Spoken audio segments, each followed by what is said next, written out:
Hola, buenos días. Buen Buenos día. días, ingeniero. Nos tocaba ya el tema de compactación, ¿no? Sí, una, una Hola. cosita, ingeniero. Sí, ¿Me sí, escucha? sí, te Buenos escucho. días. Este, hablé con mis compañeros en el grupo y quería ver si había la posibilidad de que nos dé tiempito, ¿no? Para nivelarnos con el laboratorio y con su avance también. No sé si está de acuerdo usted. Ya. Escúcheme, después de terminar la materia, vamos a hacer unas 3 clases por lo menos de práctica, o resolución de problemas, ¿ya?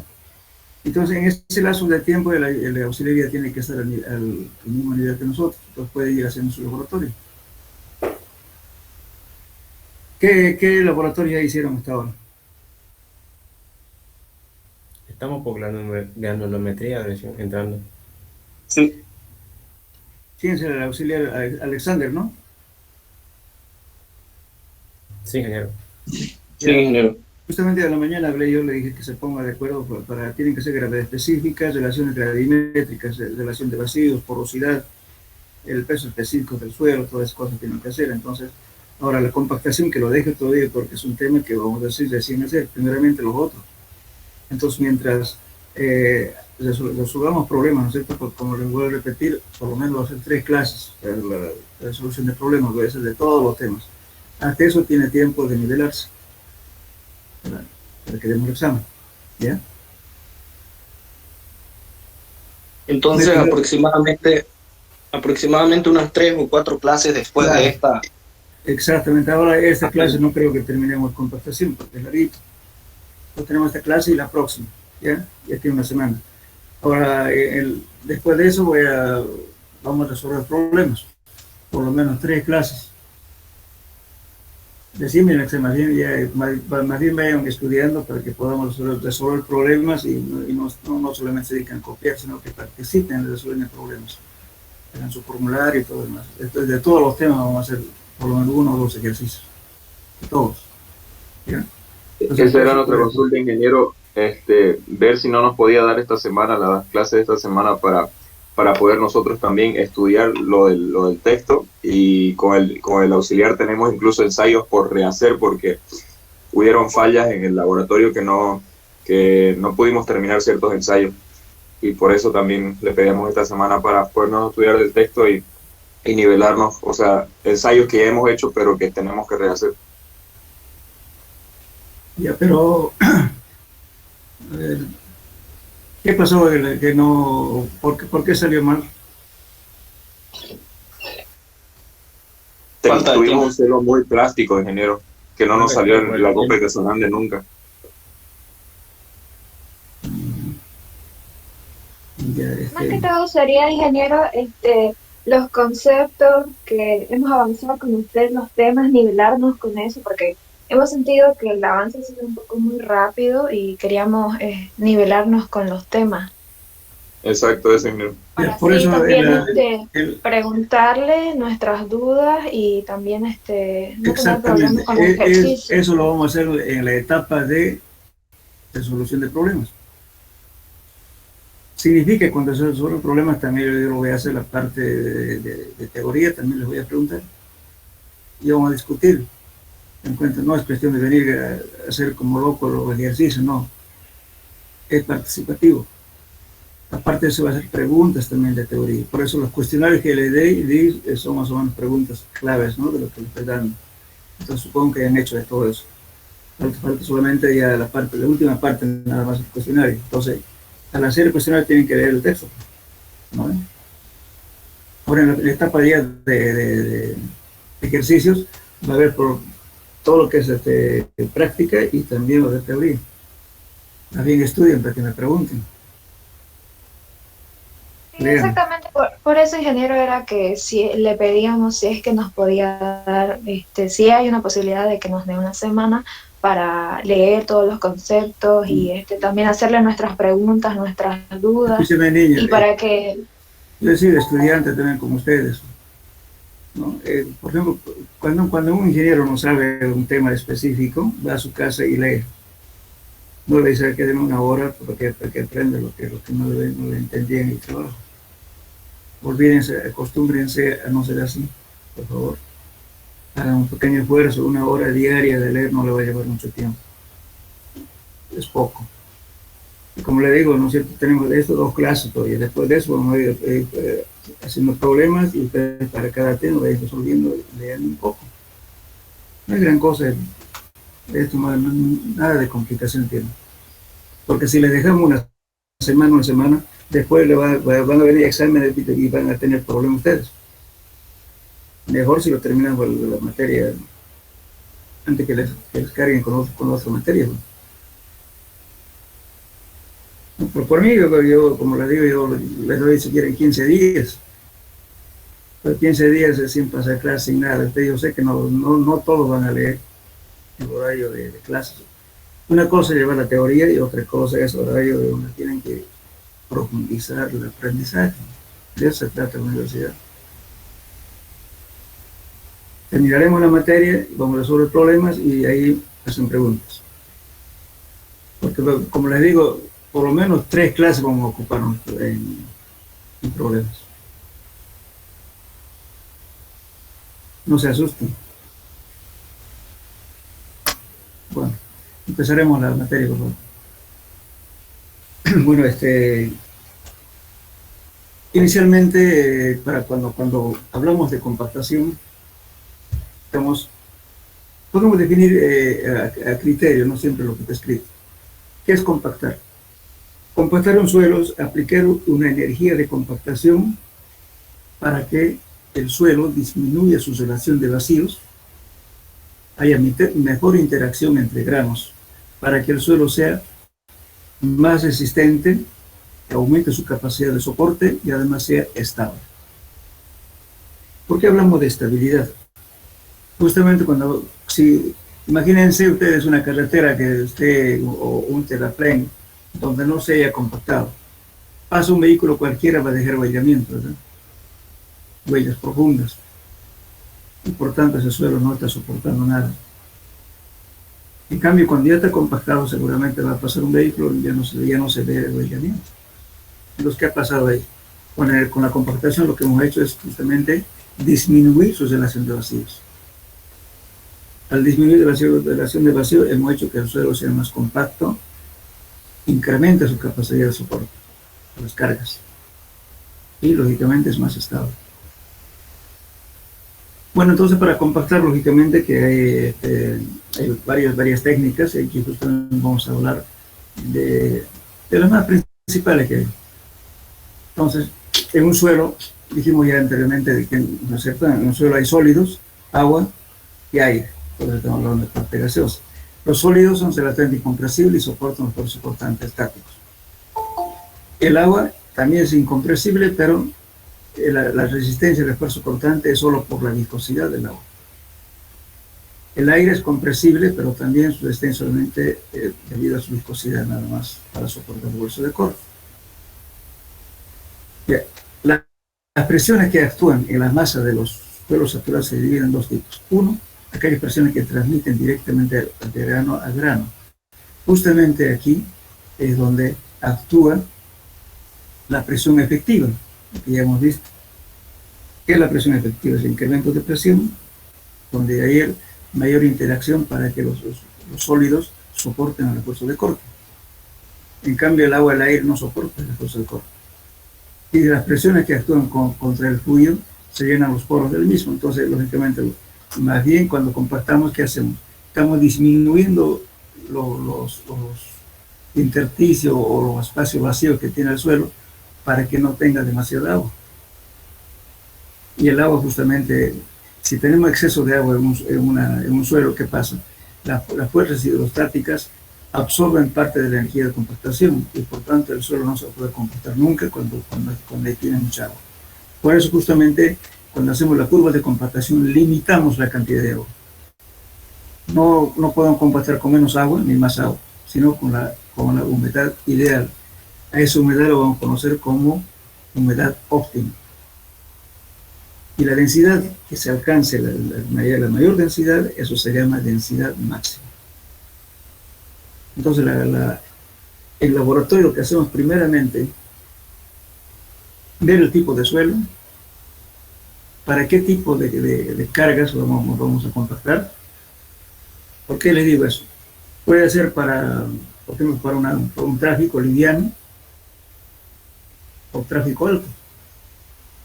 Si van a pasar camiones bastante cargados y con un volumen de tráfico muy grande, entonces tenemos que exigir que la compactación sea mucho más exigente. Y por tanto, la construcción va a costar más caro también.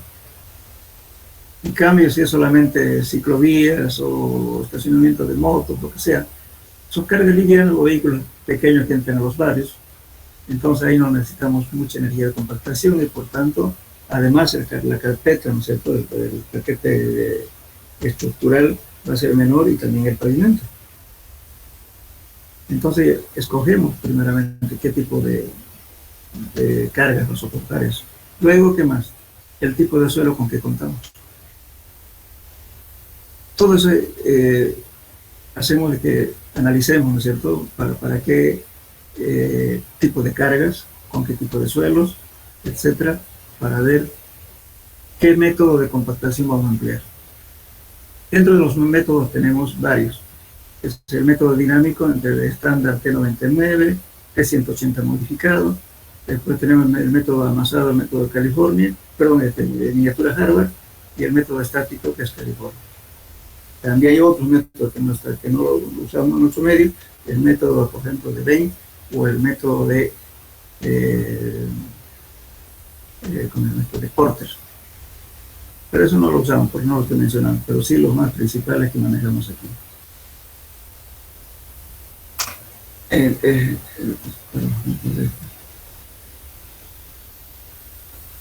La compactación. Entonces, como decía, el tipo de compactadoras que puede haber son justamente, ¿no es cierto?, rodillos, aplanadoras, rodillos lisos, o de llantas, rodillos de pata de cabra, rotadores, etc. ¿No? Existe una gran variedad de diferentes tipos de equipos para diferentes tipos de suelos. No todos los equipos que se utilizan en el campo son adecuados para cualquier tipo de suelo. Por ejemplo, el rodillo pata de cabra, ¿para qué tipo de suelo se usa? Para suelos arcillosos.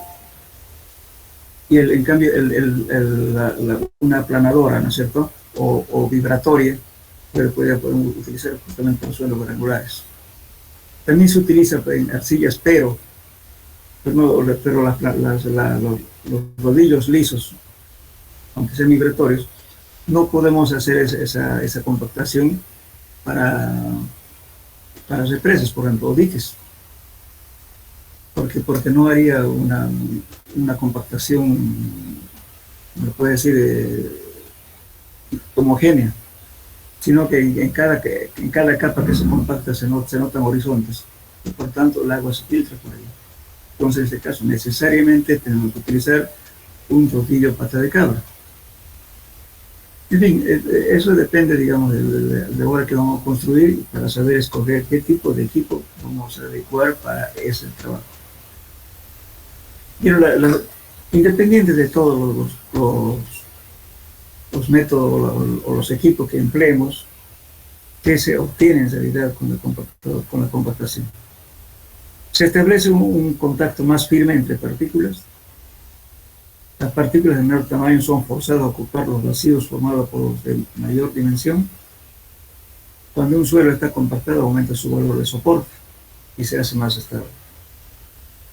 Como las partículas se hayan firmemente adheridas después de la compactación, la masa del suelo será más densa y su volumen de vacío quedará reducido al mínimo.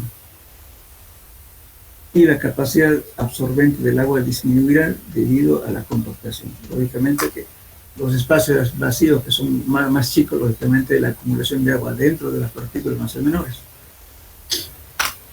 Bien.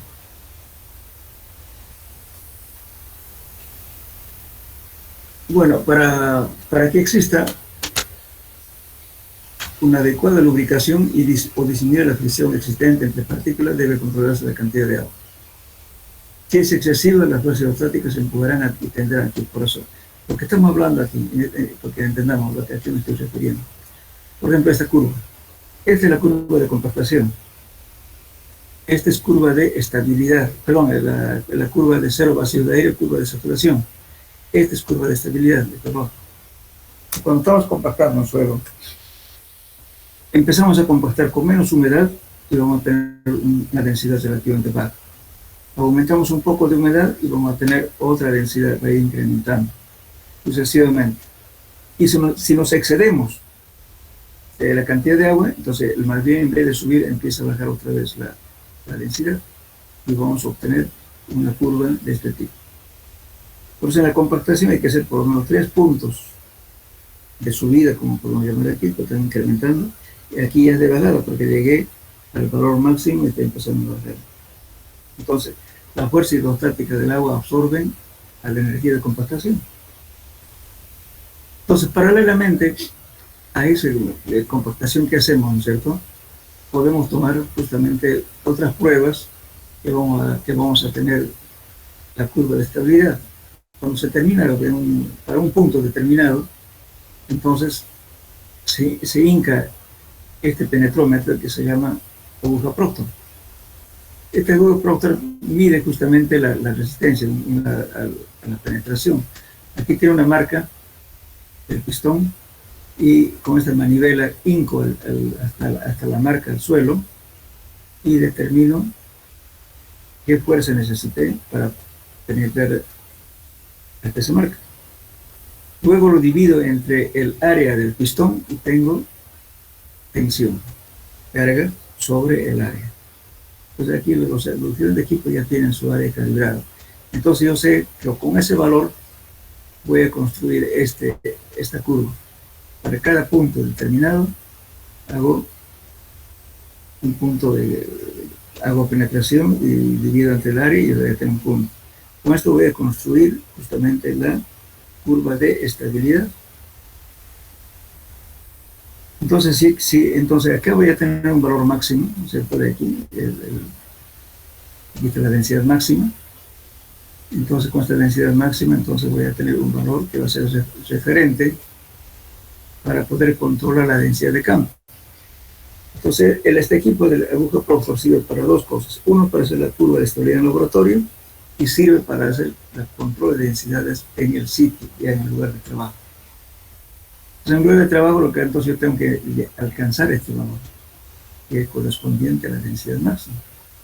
Entonces, en el lugar de trabajo con esta misma aguja, en el área donde se está compactando, voy a probar si está próximo o igual que el valor que obtuve en la curva de compactación en el laboratorio. Entonces, si está bien, si está igual que eso, quiere decir que llegué al máximo ya de compactación.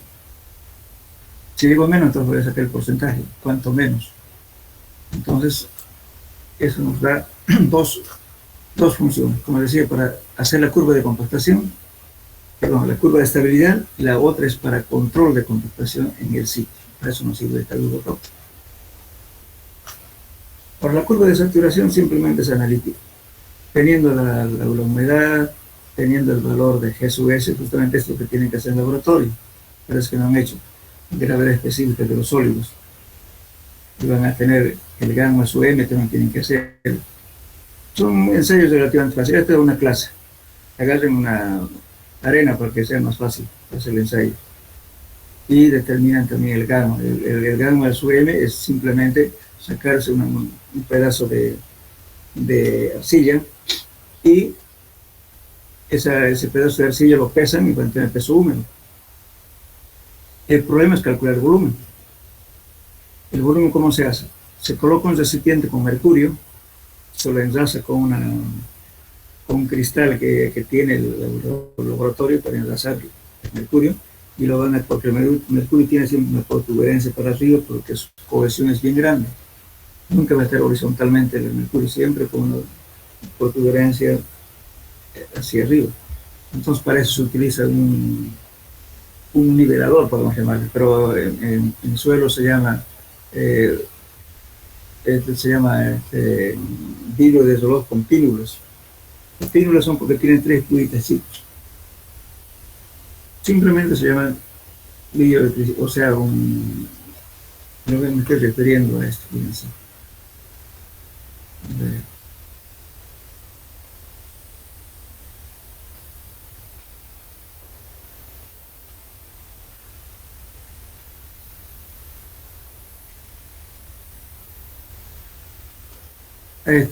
este aparato. Este es un cristal que tiene medida de 3 pulgadas por 3 pulgadas y tiene 3 púas. Aquí, prácticamente tiene con separaciones iguales, por eso dibujado así, pero no quiere decir que tenga nada, solamente hay púas. Y lo llamamos nosotros pílulas. Ya depende, digamos, en suelo se llama así, pílulas. Pero simplemente son puitas, unas chiquititas, así como una puntita de una aguja, más o menos así. Eso sirve para enlazar el mercurio. El mercurio siempre va a estar así con una protuberancia para arriba. Entonces hay que enlazar eso. Una vez enlazado eso, entonces la pastilla, el pequeño cubito que se moldea, se lo sumerge con la ayuda también del cristal a un recipiente. Entonces, al sumergir, va a desplazar el mercurio contenido en este recipiente. Entonces, el volumen desplazado es igual al volumen sumergido. Entonces, simplemente, ¿qué hago?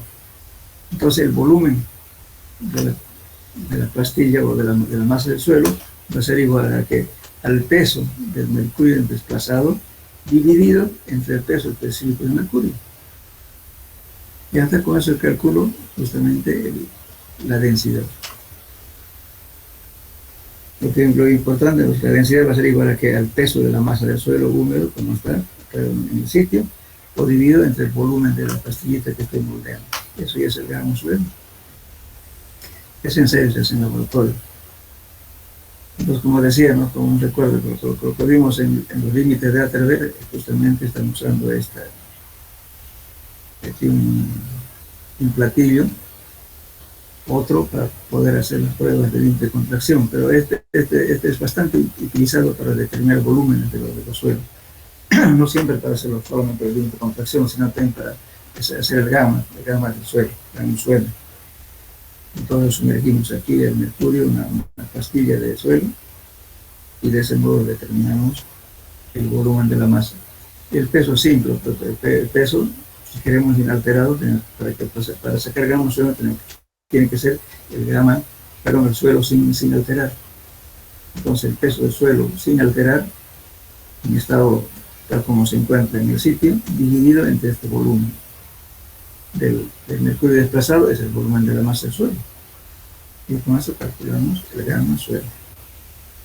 Es lo que van a hacer ustedes con el auxiliar.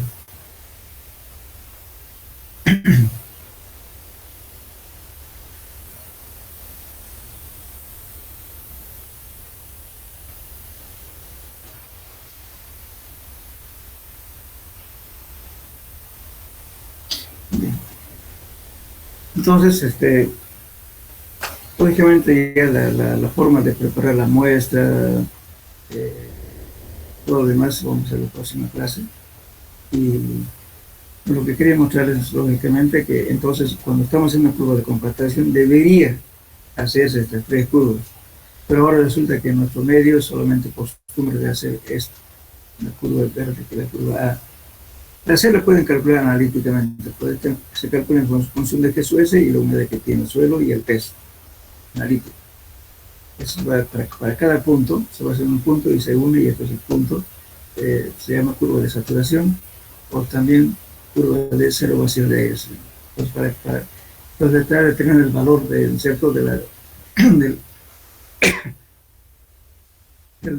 volumen de vacíos, ¿no es cierto?, en cada estado, como estamos compactando, aquí voy a tener menos compacto, un poquito más, sucesivamente incrementando, y aquí va bajando. Entonces voy a tener justamente valores para trazar esta curva de aquí. Esto es analítico. Y esto, lógicamente, esta curva B sale el momento en que estamos compactando, es decir, una vez terminado el módulo de compactar, hincamos la aguja próster y obtenemos esta presión. De ese modo se construye esta curva. Por ejemplo, cuando queremos utilizar la aguja próster para controlar la densidad de campo, entonces tenemos que hacer necesariamente esta curva.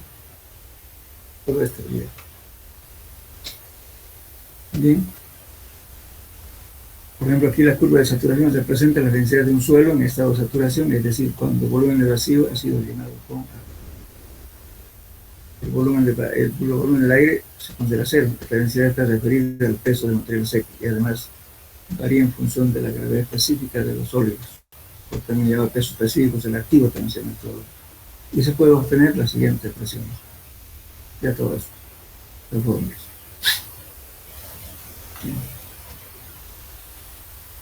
Entonces, para poder compactar un suelo, como decíamos, antes de hablar, para que tengan idea, hablaremos primeramente de las curvas. Lo siguiente.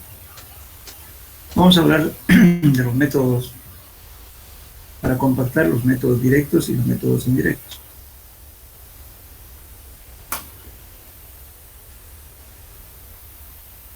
Por ejemplo, los métodos dinámicos, son métodos dinámicos. ¿Cuándo son dinámicos? Cuando ejerce un martillo con una caída libre, como es el Proctor estándar T99 o el Proctor estándar T180 modificado.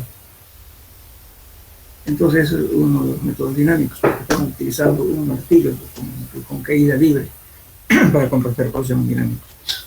Entonces, para compactar mediante ese método, lógicamente, el T99 aplica menos energía de compactación, son para obras menores. El T180 modificado, mayor energía de compactación, es para cargas mayores, este método. Sin embargo, ambos métodos utilizan el mismo equipamiento. Primero vamos a ver, aquí antes de que lo veamos esa tablita de comparación, veamos el molde de compactación, que es este tiene 9.44 centímetros cúbicos de volumen, de 4 pulgadas de diámetro, de aproximadamente 11 centímetros de la altura. Después viene el otro molde que es para un diámetro de 6 pulgadas. Aquí tiene un collarín que se llama collar de extensión o collarín, lo se llaman collarín. Entonces, cuando compactamos, dependiendo del método, si compactamos el T99, vamos a compactar en 3 capas.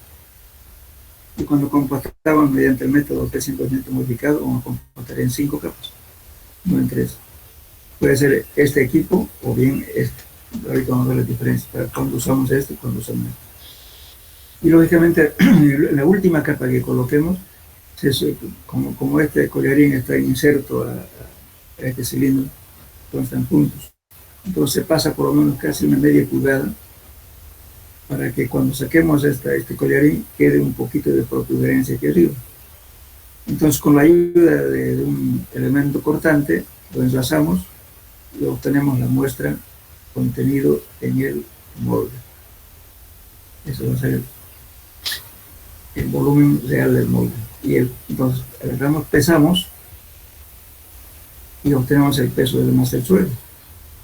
Sacamos una porción de suelo, generalmente, además es recomendable sacar siempre del centro, para que hagamos solamente una humedad. Ahora, si en caso sacamos de un borde aquí de la parte superior, entonces tenemos que sacar de la parte de abajo también. Y luego promediarlo, las dos humedades. Para no hacer eso, entonces toma un valor intermedio. Entonces, todos los datos que estamos obteniendo es para aplicar esta fórmula. Fíjense, el peso húmedo, volumen de la masa del suelo, que es el volumen de la muestra que está en el cilindro, 100 más la humedad por 100. Pero si no quieren complicarse esto, entonces ponen aquí 1 más la humedad en decimales, ya no están multiplicando por 100. Más simple, no equivocarse, preferible utilizar la humedad en decimales. Aquí pongo 1 más humedad en decimales. Y así ya no estoy multiplicando por 100. Bien, entonces, así no me complico, fíjense, que en este caso tengo que agregar su M, 100 más en porcentaje por 100. En cambio, si calculo por acá, directamente voy a tener 1 más la humedad. Esta es la fórmula que ustedes van a emplear en compactación todos los días. No solamente en camiones, también en estructuras, en pisos, qué sé yo, en silos, cuando se está haciendo para colocar la losa central de los silos, por ejemplo, hay que compactar el suelo capa por capa.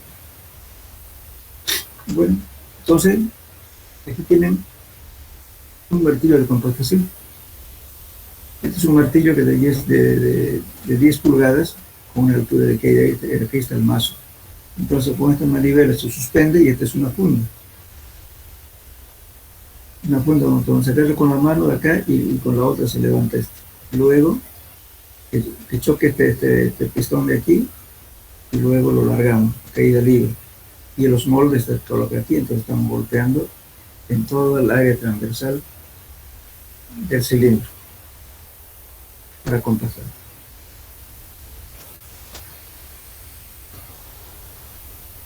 Ese es el procedimiento de compactación. Ahora ya que conocen el equipo, vamos a hacer la comparación, fíjense. Decimos esto para cargas menores y esto para cargas mayores. Yo tengo los moldes de compactación pueden ser de 4 pulgadas y de 6 pulgadas. En el T99, en T180 también 4 y 6, cualquiera de los dos moldes. ¿En qué varía? Número de capas, aquí en este método es 3, o sea, hay que compactar en 3 capas, y aquí en T180 modificados se compacta en 5 capas. Cuando utilizo los moldes de 4 pulgadas,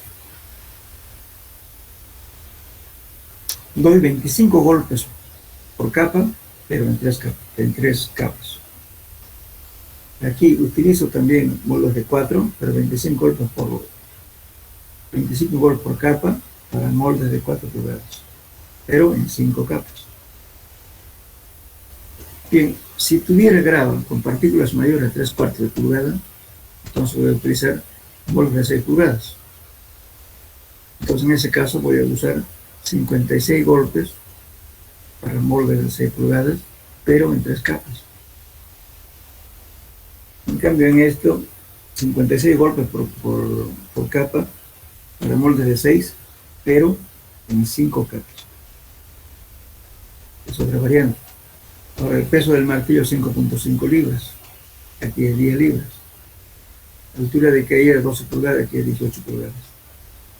Después las mallas, que 3/4 y número 4, en ambos casos utilicen las mismas. Entonces eso nos diferencia qué cosa, el número de capas, el peso del martillo, la altura de caída. O sea, todo eso que nos está diferenciando el T99 con T180 modificado.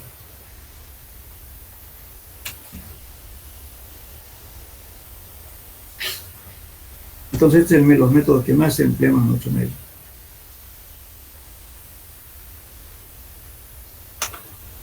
Después tenemos otro método, que es el siguiente. Esto lo van a hacer en el laboratorio, este ensayo.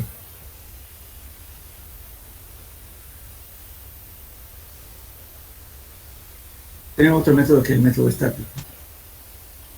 El método estático, en vez de utilizar un martillo para golpear, ¿no es cierto?, una losera con caída libre, utilizamos un gato hidráulico. El método más conocido es el método de California, usado en el departamento de carretera estado de California. Pero hoy en la actualidad dice hay una tendencia de utilizar los métodos dinámicos, o sea que este método se utiliza muy poco. En nuestro medio, casi nunca.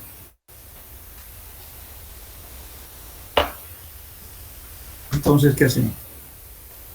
Para este método varía lo siguiente. Tenemos un molde de 6 pulgadas y con una altura de molde de 8 pulgadas. Y vamos a ese molde que hay que llenarlo con muestras, ¿no es cierto? No por capas, sino una sola vez por simple traspaleo. Hay que hacer eso, hacer la muestra, llenarlo al molde con una poluña o con un batilejo, hasta que llene. Luego de llenar, se toma una varilla de de 5 octavos, con punta redondeada, igual que para hacer cono de abra, y se golpea no se golpea, sino se suncha para poder sacar el aire atrapado que podía haberse quedado al momento de colocar la muestra. Una vez realizado eso, entonces se coloca supongamos que este haya sido un molde. Entonces lo que hago es, primeramente lo voy a complementar con la muestra, luego voy a varillarlo, como se dice, para que el aire salga por aquí. Luego aquí coloco una plancha metálica y sobre ella lógicamente se coloca el pistón del gato hidráulico para que aplique una presión. Entonces el suelo, cuando voy aplicando la presión, va a ir bajando la placa. Entonces por eso el volumen es variable en este caso. En cambio, en el T90-T180 vertical el volumen es constante. Eso depende del molde. Pero en cambio aquí va a variar porque va a depender de la lubricación que tenga los suelos, entonces uno se va a ir deformando con más, ¿no es cierto? Y entonces el volumen va a ser variado. Entonces aquí se pone un medidor de formación, se pone un punto de referencia y se pone un tensómetro para medir cuánto está bajando justamente la plancha que se coloca acá para aplicar la carga. Entonces aplicamos esa presión hasta alcanzar de 140.6 kilos por centímetro cuadrado. Equivale a esto a 2.487 kilos. Aquí está además este coma aquí. Y entonces esta carga dividido entre el área transversal del cilindro de 6 pulgadas me va a dar esta carga. 140.6 kilos centímetros cuadrados. Hasta ahí aplico la presión para cada punto. Y luego tomo la muestra. Igual que en los casos anteriores se toma de arriba y de abajo, o si no en la parte central. Entonces determino humedad y aplico la misma fórmula que estamos viendo nosotros. Eso sería el método de estática. No es recomendable en este método utilizar un gato hidráulico, porque el gato hidráulico no, es decir, cuando uno bombea el gato, se acaba la presión y otra vez tiene que subir ahí en desfase. Tiene que ser de una velocidad continua, por eso utiliza gatos con engranaje, no hidráulico. Bien, ahora otro método de compactación tenemos prueba por amasado mediante miniatura hardware. Esto es exclusivamente para arcillas. Se trabaja con material que pasa la malla número 10. El procedimiento es lo mismo. El corte. Podemos hacer, si queremos, en 3 capas o en 5 capas, depende de la exigencia. Entonces, como dice su nombre, miniatura, el diámetro interno de este pequeño molde, este molde de compactación, apenas mide 3.3 centímetros. Y la altura del molde mide 7.2. El volumen del molde es 62 centímetros cúbicos. Y el collar de extensión, ese collar que viene encima, se puede aumentar para enlazar, eso mide 3.5 centímetros.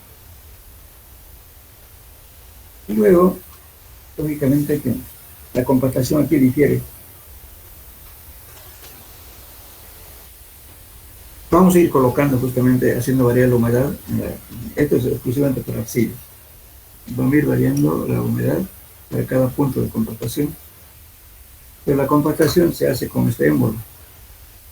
Este es un émbolo.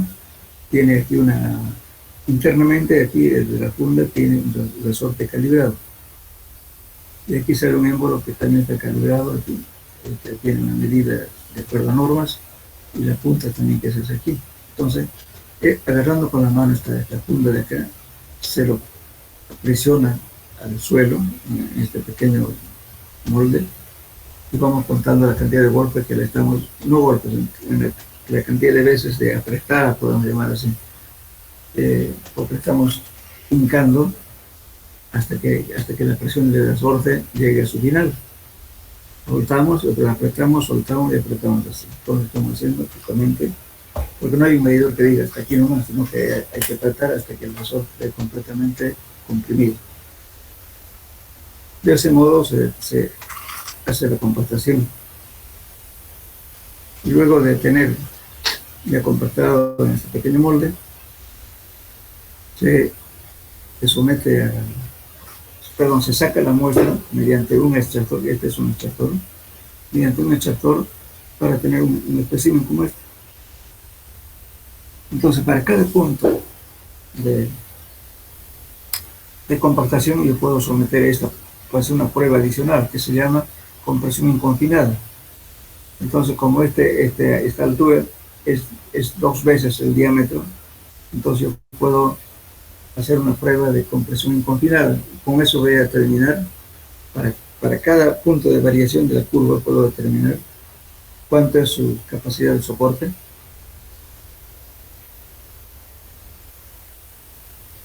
Ese es el valor de QSU. El esfuerzo de rotura, si lo divido entre 2, eso me va a dar la cohesión. O sea, puedo obtener cohesión para diferentes valores de compactación. Y también puedo calcular cuánto es su capacidad de soporte. Entonces, la carga de rotura, si lo divido entre un factor de seguridad, eso me da la capacidad de soporte admisible. Entonces, paralelamente a la curva, puedo tener otros valores de compresión confinada con este método. Puedo repetir, esto solamente es válido para suelos arcillosos. Se trabaja con materia que pasa la malla número 10. Este método es especialmente aplicado en diques o represas de tierra, porque el sistema que está aplicando, ¿no es cierto?, de compactar, no deja costuras, no deja horizontes de capa a capa que estamos compactando. Todo es homogéneo. Justamente, ¿por qué? Porque el suelo se compacta con pata de cabra. Igualmente aquí estamos haciendo igual, por eso se llama un proceso de amasado. ¿Y cuál es la diferencia entre una compactadora lisa, o ya sea vibratoria, y otro que sea pata de cabra? Varía en lo siguiente.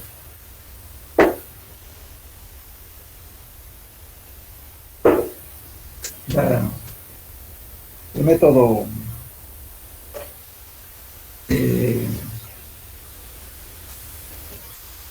perdón, ¿cómo decir esto? Supongamos que tenemos un suelo que estamos compactando arcilla y estoy construyendo una represa, digamos un dique de agua servida, lo que sea. Entonces utilizo un rodillo liso. El rodillo empieza a compactar, primeramente alcanzar mayores densidades en la parte superior donde está apoyando el rodillo, y eso va a ir, la compactación va a ir transmitiendo hacia abajo. Entonces, si le pongo otra capa de arriba, hace el proceso lo mismo, pero esa unión entre capa a capa me va a quedar como un horizonte, como colocarle unas galletas, ¿no?, una sobre la otra. Entonces, si es para dique, entonces esto me va a dejar facilidad de que el agua justamente pase por las juntas de capa a capa que se va compactando. No es homogéneo. Si hace un corte, se va a ver cómo se iba compactando capa a capa. Eso ocurre con los rodillos lisos. En cambio, el pata de cabra, de la compactadora pata de cabra, primeramente compacta abajo, porque las patas que tiene el rodillo se entra para abajo, se endura y va, cada vez que se va compactando se va saliendo. Al momento que ya, cuando ya está totalmente compactado, ya la pata, o sea, ¿cómo puedo decir? La pata de cabra que queda en el rodillo ya no entra. No estamos refiriendo a esto. Este es un rodillo liso. Aquí estamos en eso en tándem porque estamos, ¿no es cierto? Tienen dos ejes. Como también podemos rodillo liso desde ti. Y es de lo que comparten, ¿no es cierto? Es una rueda solamente de tracción. Esto se utiliza justamente en las subidas, este tipo de compactadores. En cambio, este puede compactar el suelo con arena limosa o arena, entonces es importante utilizar este tipo de equipo. Ahora, si tengo que compactar arcilla, tengo que usar este se llama un rodillo pata de cabra. Entonces, como decía, esto, cuando compacta esto, primeramente se endurece de arriba y eso va, la compactación va transmitiéndose abajo. En cambio aquí eso no. Primero que si el suelo está suelto, entran las patas y compactan primeramente abajo. Van compactando, va subiendo la compactación arriba. Entonces, primero la compactación empezó de abajo, que al final cuando ya está compactada la superficie, ya esta pata ya no va a entrar ahí, van a quedar ahí encima, no, porque ya el suelo está duro. Eso ocurre en las arcillas compactadas. Entonces, cuando hagamos un corte en una estructura que se haga con este equipo, no va a haber dónde se hizo el cambio de capa a capa. No se nota totalmente homogéneo. Esa es la ventaja de compactar con este rodillo. Compactar el cabo.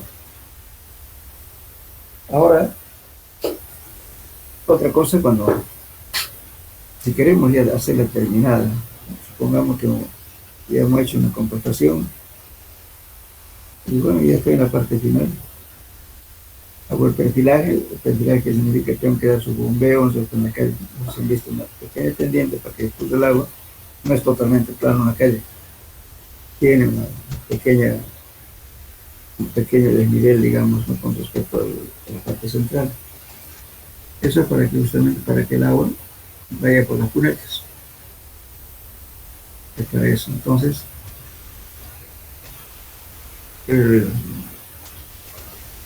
cuando estoy compactando esto, ¿no es cierto? Lógicamente, el operador tiende a no irse a la orilla. Entonces, cuando controlamos la densidad, siempre va a fallar en los bordes, no tanto en el parte central, porque aquí el operador, como tiene confianza en la parte central, a veces sobrepasa varias veces más que en la orilla. En la orilla a veces lo ponen cordones, entonces no quiere acercarse para no sublinar los cordones. Entonces, por siempre hay problemas en los bordes, unos 80 o 70 centímetros del borde. Una vez realizado eso, se controla y se le pasa directamente este rodillo con ruedas neumáticas para que haga la terminación. Entonces, esta compactadora con ruedas neumáticas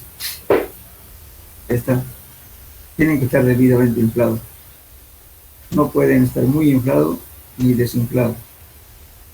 Si tiene mucho aire que va a pasar, va a haber aquí una protuberancia y va a dejar huellamiento.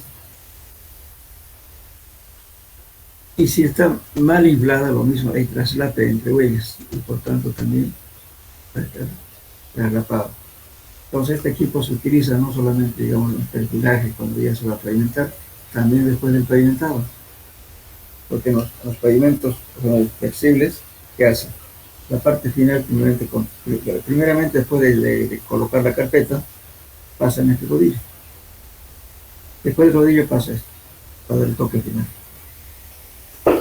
Entonces, esos son los equipos que se emplea en la práctica para compactar un suelo. Ahora, también hay otros equipos pequeños que generalmente se utiliza en algunos lugares, digamos, inaccesibles, donde no podamos meter equipo grande. Eso ocurre a veces en las cimentaciones de las viviendas, o también en el terraplén, cuando uno está acercándose del terraplén hacia los estribos de un puente, por ejemplo. Entonces ahí,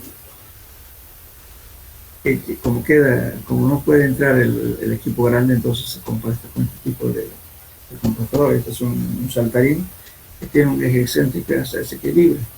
también hay tipo planchas, y hay diferentes variedades, ¿no es cierto?, de los equipos para compactar. Pero cuando se usa este equipo pequeño, hay que reducir el espesor de la compactación. Entonces, si quieren, anótenlo. La compactación adecuada de capa a capa debe ser por lo menos entre 18 a 30 centímetros. Lo ideal es trabajar entre 20 y 25 de altura para colocar capa a capa.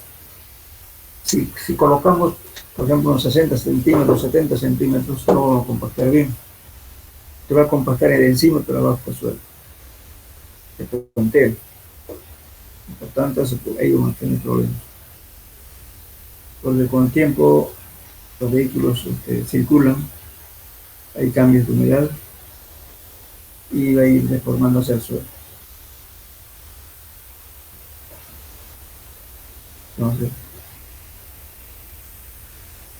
por eso es importante el espesor de la capa para compactar cuando utilicemos en todo. En los equipos, como lo puedo repetir, no se debe exceder la altura de compactación. Por eso el control de densidad solamente se hace hasta 14 centímetros. Entonces, si yo compacto una capa de 50, bueno, no voy a poder ni siquiera evaluar. De repente la parte de abajo va a quedar suelta. Y voy a tener deformaciones en las carreteras, hundimientos en la estructura, en fin. Entonces, por eso es conveniente no excederse de la altura de compactación.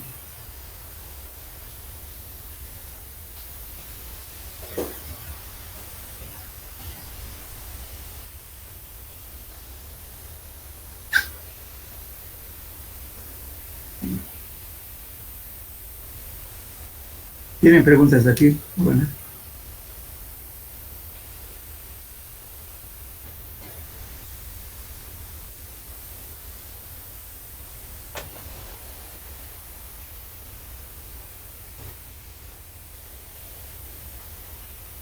No hay nada, no hay dudas.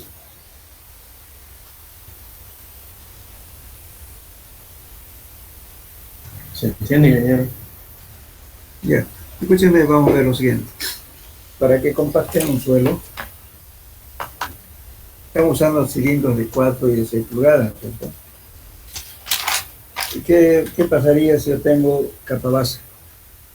Una cosa que le iba a decir, que normalmente ocurre en todas las obras.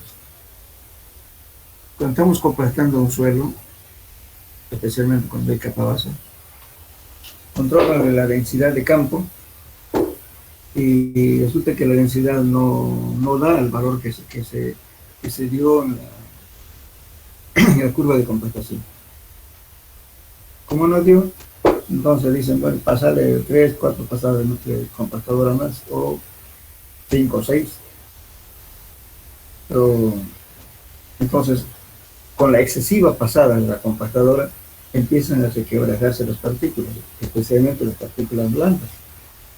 Porque en nuestro medio, lo que utilizamos capa base, por ejemplo, que yo pide ahí, las piedras son relativamente blandas. Entonces, muchas pasadas de máquina ya están destruyendo las partículas antes de que funcione la carretera o las calles. En ese caso, hay que hacer un control de compactación, primero de la humedad. La humedad se controla antes de la compactación, durante la compactación y después de la compactación. Ahora, si se ve que exceden con las pasadas de máquina, entonces hay que hacerle chequear la granulometría. Porque las especificaciones de la capa base tienen la especificación, dice tal diámetro, tienen una curva, igual que en hormigón, tienen su curva. O de repente tantas pasadas de máquina ya lo rompieron las partículas que ya están fuera de curva. Entonces, si ocurre eso, ¿qué hay que hacer? Sacar de nuevo material y se pone otro. Lógicamente eso no le va a gustar a la empresa constructora, porque la empresa constructora tiene que ganar plata.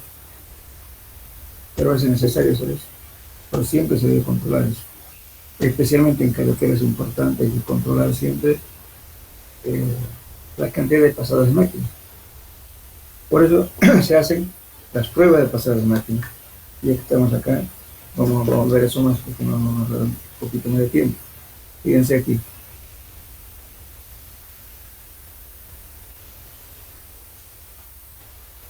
Aquí.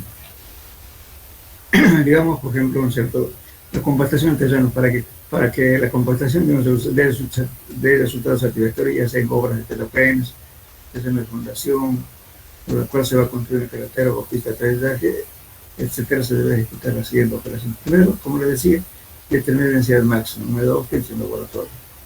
También saber, bueno, compactar el material mediante aplanadoras, rodillos, o sea, escoger el equipo adecuado. Controlar la densidad alcanzada en el campo, se llama densidad en sitio, para verificar si el material ha sido debidamente compactado y además verificar tu método. La compactación se puede realizar mediante rodillos lisos o de llano. El equipo puede ser equipo vibratorio y vibroflotadores para materiales arenosos y lavosos. Rodillos para rodillos pata de cabra para materiales firmes, o sea, para las arcillas, que estaba mencionando antes. Pero cuando se trata de hacer una carretera, por ejemplo, se hace un terraplén de prueba. Por favor, van a corregir esto. Aquí dice terraplén de prueba. No es terraplén, es un error. Acabo de verlo. Terraplén de prueba. 4,75.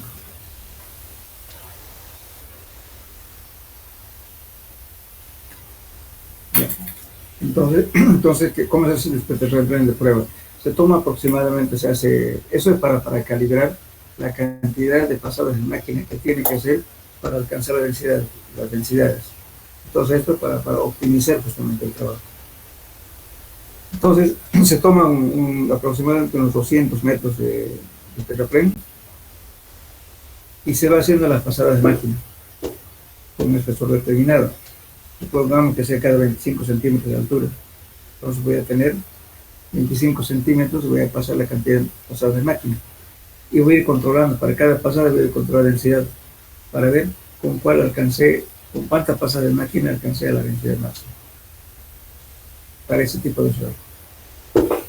Entonces, eso justamente ese tramo, amerita hacer eso cuando tenemos un gran volumen de material y además que sea bastante largo el tramo de carretera.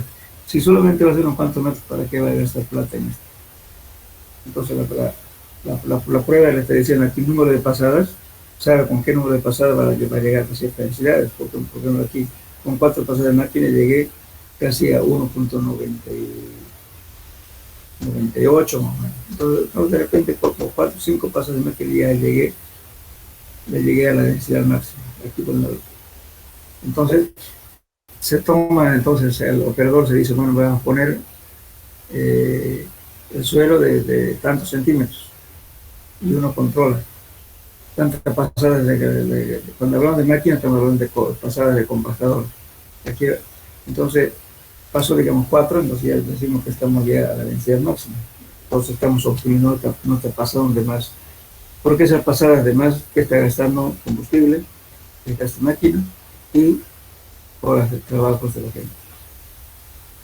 Entonces, lo que tienen que tratar es justamente la cantidad necesaria para llegar a la densidad máxima. Aquí tenemos casi, fíjense, estamos hablando casi de aproximadamente de 6.5 aproximadamente, ¿no es cierto? Llegó a la densidad máxima y se mantuvo constante. Entonces, nuestra terraplén de prueba nos arrojó que para el número de pasadas, que sé yo, con número de 6 pasadas de máquina, ya alcancé la densidad máxima de 2.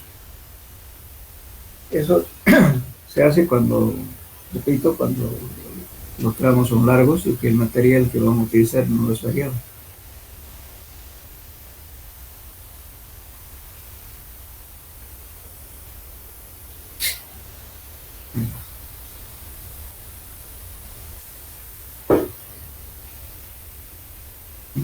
Entonces, ¿tienen dudas de acá, jóvenes? Hola.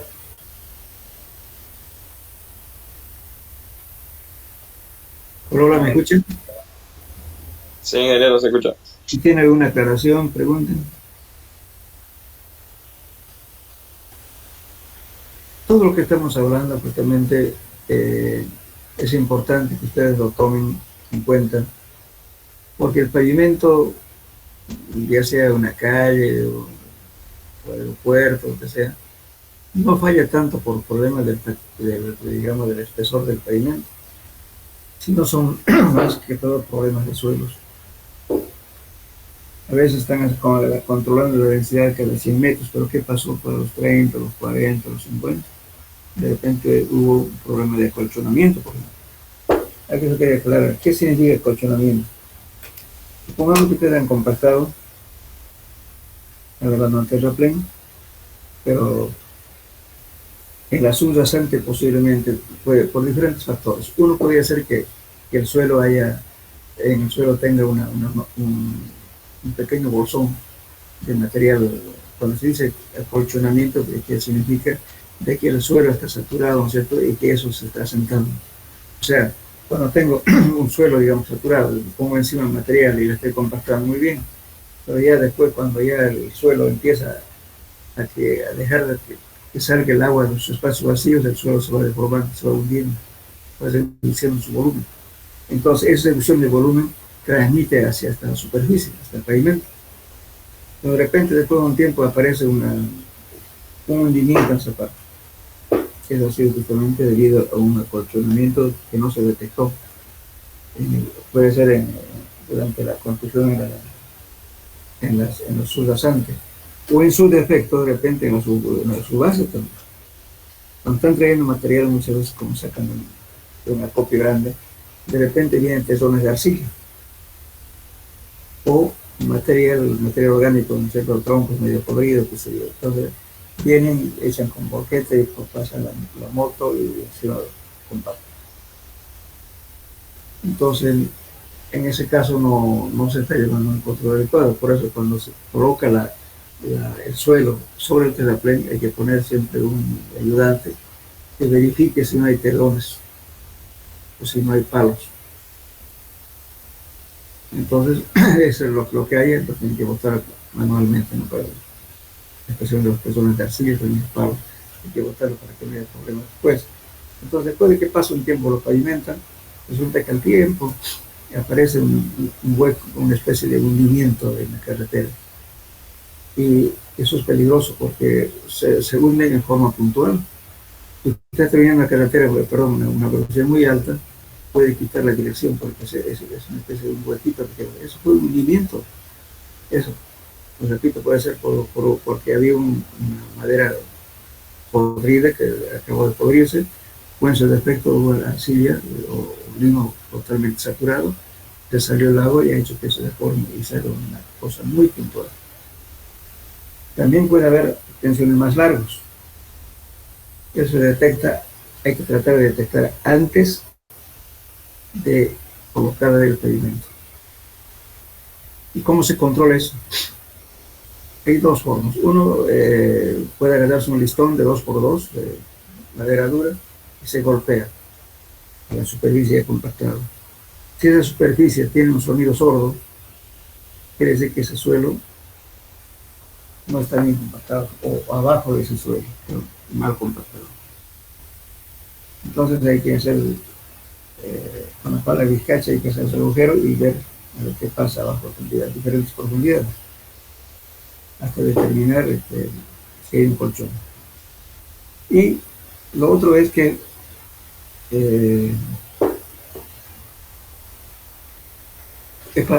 cargar un camión de 2 ejes, puede ser con cemento, con piedra, con lo que sea, y a baja velocidad hacer circular el vehículo y uno ir paralelo al vehículo, al camión cargado, y en parte se va a temblar como una gelatina. Y también, ¿cierto?, cuando frena o arranca, se mueve. Entonces, cuando hay ese movimiento excesivo, entonces hay que hacer un agujero ahí va a determinar cuál es la causa. Seguramente va a ser un acolchonamiento, entonces eso hay que saber en lo posible, hay que cambiarlo el material, más fácil. Excavar puntualmente esa zona y sacar todo lo que está perjudicando y luego colocar el material adecuado. En ese defecto también se puede inyectar, con el medio de eso se inyecta productos estabilizantes, pero hay que esperar su acción por lo menos durante unos 2 meses más o menos. Se puede utilizar para estabilizar un suelo, donde ese tipo de casos, se puede hacer aceite sulfonado, Tespondor, Consolit, D728, son productos químicos que hacen un intercambio catiónico abajo y hacen que el agua salga y entonces todo estable. Si se le acomoda lo que es hueco que se produce, no se va a deformar más. Pero eso lleva un trabajo. Y si eso es largo, entonces no queda otra cosa que abrirlo de nuevo todo el terraplén y buscar cuál es el material que está afinando ahí, entonces sacarlo todo, cortar el material y cambiar con otro. En los colchones a veces uno se da cuenta después de terminar la obra. Porque mucha gente no lo prueba, cree que todo está bien pavimentado, pero a veces no. Fíjense, cuando compactan, por ejemplo, cuando hacen un cruce de tubería del Sabapato, hacen el cruce de tubería después por la calle. ¿Y qué hacen ahí? Pese que la Sabapato les paga, los que trabajan ahí les paga para que compacten. No compactan, solamente le ponen tierra suelta, después en la parte superior, cuando están por terminar y enlazar de calle, ¿qué hacen? Lo ponen el material y medio lo golpean ahí, lo compactan y para seguridad le echan un poquito más de tierra encima, esperando que se hunda, ¿no es cierto? En el momento que pasan los vehículos, no lo dejan enlazado, sino con un poquito más de tierra, con una corona. Eso es porque no está más compactado. Y cuando ocurre ese fenómeno, pues muchas veces el suelo circula el agua en el suelo, en el subsuelo, y luego empieza a acumularse las partículas. En varios casos se han dado, por ejemplo, movimientos transversales en las calles, en la avenida, y también longitudinalmente. De repente en la tubería y todo, pero longitudinalmente, entonces, si no han hecho ese control de densidad de campos para la ejecución de la obra, entonces, cuando ya está pavimentado, se notan las fallas. Pero la primera falla que siempre le culpan al ingeniero, dicen que no sabe construir, que la está hundiendo en la calle. Pero no es que eso no ha sido causa del ingeniero, sino que otra institución ha hecho un mal trabajo. Eso ocurre generalmente en las calles, esa falla. ¿Por qué? Porque la gente encargada, los contratistas, que eso no lo hacen bien y todo.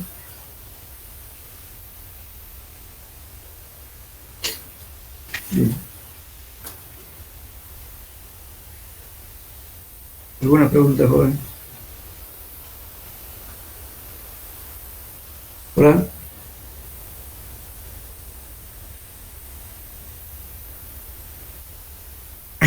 Hola, hola. ¿Me escuchan? Sí, ingeniero, se le escucha.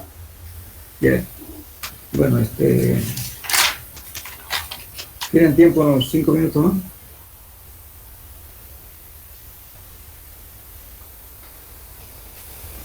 Sí, ingeniero. Bien. Agarren un lápiz y una hojita, por favor. Les voy a enseñar cómo van a compensar el material en peso. ¿A qué me debo? Cuando estamos compactando un suelo y son arenas, limos, arcillas, no pasa nada. Podemos utilizar el mismo material para hacer los diferentes puntos para hacer la curva de compactación. Sin embargo, si tenemos piedras mayores a 3/4 de pulgada, como tiene la capa base tiene 2 pulgadas, 1,5, 3/4, 5/8, etc., tiene diferentes diámetros. Entonces, si eso lo ponemos a un molde y le empezamos a golpear, estamos golpeando piedras. Entonces, cuando hay ese tipo de casos, hay que sacar el material excedente en piedras grandes y poner otro material compensado. Esa compensación que se ha hecho sirve para hacer la curva de compactación Y también sirve la misma preparación para hacer el ensayo de CBR. Por eso nunca es bueno agarrar de una muestra aparte para primero hacer la curva de compactación, después que le traigan otro material, hacer su CBR. A veces varía la volumetría, entonces sus valores van a ser diferentes. Siempre hay que tratar de casar los dos ensayos, la curva de compactación y el otro, el ensayo de CBR. Lo vamos a ver en solo dos, pero la preparación se hace de forma conjunta para cuando le pidan eso, para los dos ensayos, no independiente, crea otra muestra para la otra. De repente ya la muestra no es lo mismo, entonces los datos que salen del laboratorio y para su cargo está distorsionado. Vamos a suponer que vamos a utilizar 100 kilos, pongan muestra, 100 kilos, capa base.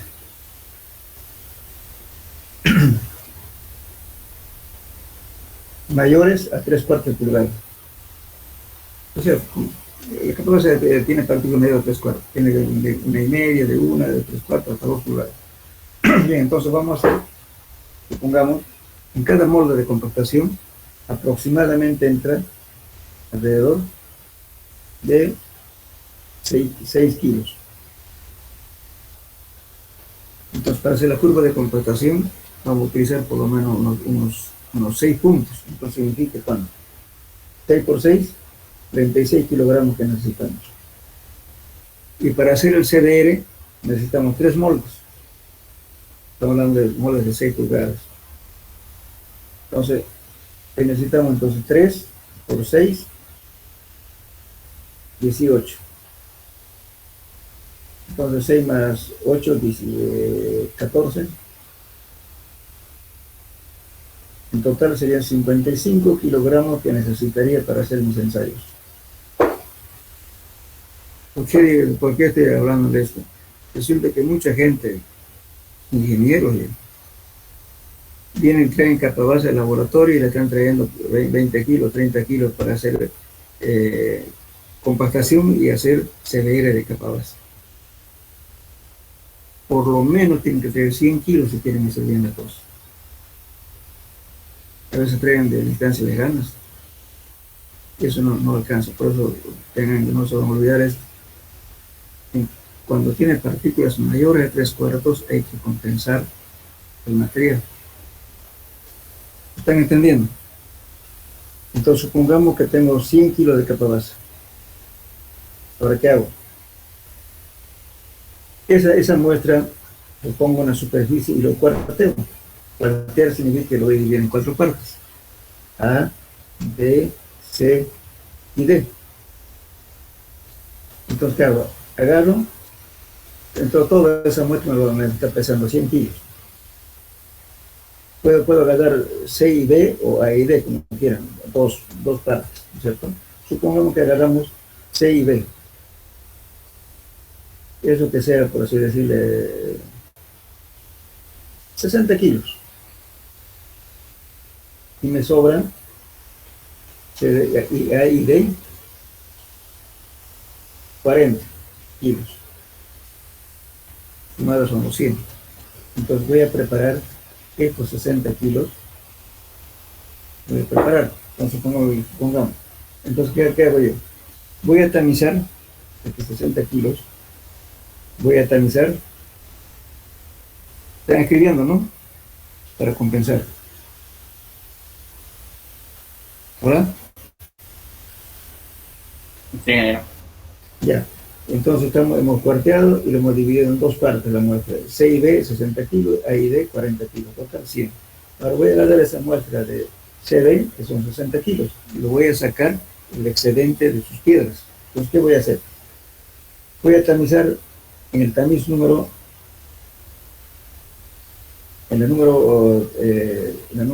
4. Perdón, en la 3/4. Voy a tamizar en el tamiz 3/4. De los 60 kilos. De los 60 kilos, supongamos que queda retenido en la malla número 3/4, que quede, por así decir, 20 kilos. Piedras mayores a 3/4 pulgadas. 20 kilos. Entonces, ¿cuánto me quedó? Estaban trabajando con 60, ¿no ven? 60 menos 20, me quedó 40 kilos, ¿no? 40 kilos. Muy bien. Ese excedente de piedras grandes lo voy a desechar. Entonces, para compensar, tomo la muestra que estaba de reserva, que era A y D, que eran 40 kilos. A esa muestra lo voy a tamizar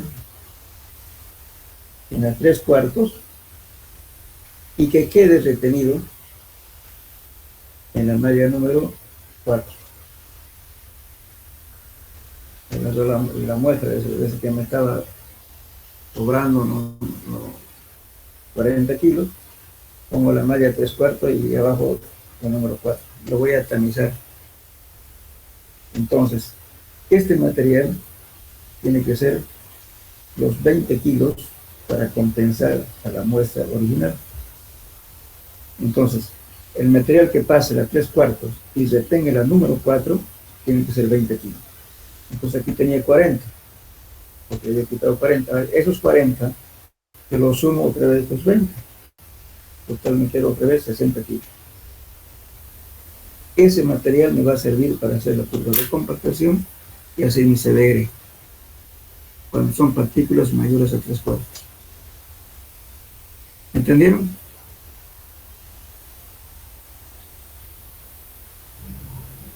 Sí, ingeniero. Por favor, no van a estar compactando piedras, ¿eh? Lo primero, cuando hay piedras grandes se tamizan a 3/4. ¿Cuánto quedó? Bien, muy bien. Entonces se separan, se lo dividen en dos, porque si no quieren cuartear, por lo menos dividen en dos. Entonces un montón lo apartan, el otro montón trabajan. Ahí preparan, lo tamizan a 3/4. Lo pesan, cuánto quedó de esa muestra. Primero el peso total. Después lo van a pesar cuánto quedó en la malla 3/4. Todo lo que quedó lo desechan. Entonces agarran la otra porción, lo tamizan en la malla número 3/4, que pase 3/4, pero que quede retenido en la malla número 4. Esa muestra lo pesan, tienen que reemplazar a lo que lo botaron, el material que estaba de más, el material grueso.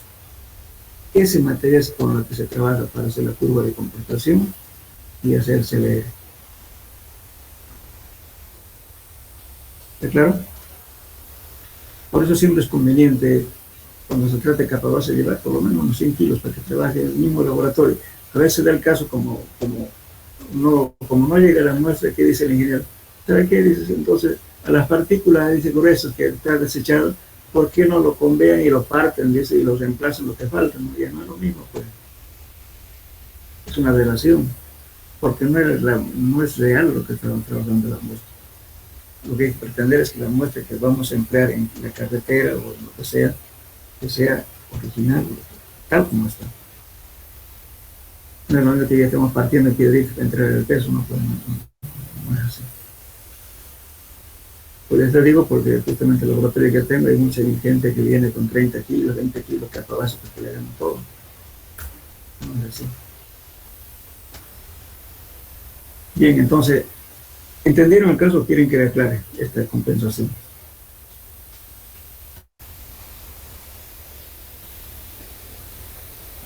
Quedó claro, ingeniero. Bien. Ya, perfecto. Entonces, en la próxima clase vamos a entrar a la control de densidad de campo. Entonces termina la materia. Bueno, quedamos en eso, por favor. Hasta la próxima clase. Sí, ingeniero, hasta luego. Ya.